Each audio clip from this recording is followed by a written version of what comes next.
এটা হলো আমার এবছরের চন্দ্রমল্লিকা। দেখো গাছটা অলরেডি কতটা ঝাঁকড়া করে ফেলেছি। সঠিক টাইমে যদি পিঞ্চিং করো আর যদি সঠিক পরিচর্যা করো তাহলে কিন্তু তোমার গাছও এরকম হয়ে যাবে। এটা 3 মাস লেগেছে, আর এই যে পাশেই আছে দেখো, এটা 1 মাসের গাছ। এটাও ঝাঁকড়া করে ফেলেছি এবং প্রত্যেকটা মাথা কিন্তু সঠিক টাইমে আমি পিঞ্চিং করেছি।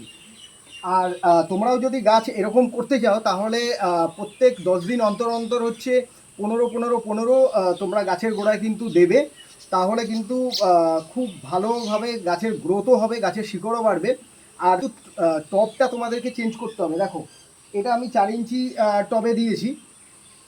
এইটা যা গ্রোথ হয়েছে, আর 1 মাস পরে কিন্তু আমি এটার হচ্ছে 8 ইঞ্চি টব করব।